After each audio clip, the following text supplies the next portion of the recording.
சும்மா 16, 17, 20, 22 ஒரே செக்ஷன்ல போட்டு இருக்காதியா. எவனா டிரான்ஸ்ஃபர் ஆகி வந்தா நம்ம பசங்களை குண்ட சட்டத்துல போட்டுற போறா. Inspector sir good morning sir. Good morning sir. வணக்கம் sir. Sir good morning I sir. Am SI Ravikumar, crime branch. Welcome sir. எலண்டோ சப் இன்ஸ்பெக்டர் சார். இவங்க நம்ம ஏடிஎல் கான்ஸ்டபிள்ஸ். வணக்கம். அது எலண்டோ இன்ஸ்பெக்டர் ரூம் சார். இது உங்க ரூம் சார். வாங்க. நம்ம ஸ்டேஷன் கண்ட்ரோல்ல 12 ஏரியா இருக்கு சார். இதுல தரமணி பார்டர் மட்டும் கொஞ்சம் கிரிட்டிக்கலா இருக்கு. அந்த அம்மா சொன்னா கேட்காதியா? அட புது இன்ஸ். ஏய் வெளிய போ. எப்ப பாரு ரவி ஏன் மூஞ்சி காட்டினே இருக்கற? இவன் நியாயமா இருந்து எல்லாரையும் தொல்லை பண்ணுவான்.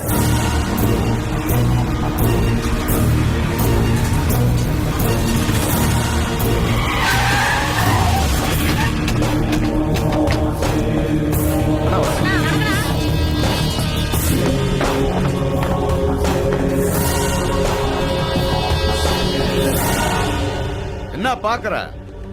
ஷாக்கா இருக்கா? இருக்கும்டா. இருக்கணும் தானே உன்னை இங்க இழுத்துட்டு வந்திருக்கேன்.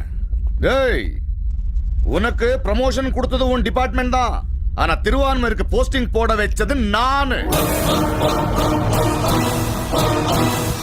இந்தியா மேப்ல இல்லாத உன் மாவட்டத்துக்கு, தமிழ்நாடு மேப்ல இல்லாத உன் ஊருக்கு என்ன வர வச்சு ஆப்பிடிச்சல்ல.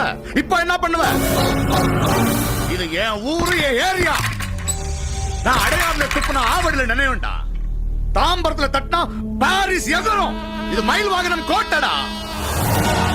எந்த யூனிஃபார்ம் போட்ட திமிர்ல என்ன அவமானப்படுத்தனையோ அதே யூனிஃபார்ம கழட்டி துண்ட காணும், துணிய காணும் ஓட வைப்பேன். இனிமே ஆளுங்க உனக்கு குடைச்சல் கொடுத்துட்டே இருப்பாங்க. உன் கண்ணுக்குள்ள விரல விட்டு ஆட்டிட்டே இருப்பாங்க. ஏண்டா இந்த வேலைக்கு வந்தோம், ஏண்டா மயில் வாகனத்தை பகச்சுக்கிட்டு ஒவ்வொரு நாளும் நீ தூக்கம் இல்லாம துடிச்சுக்கிட்டே இருப்படா.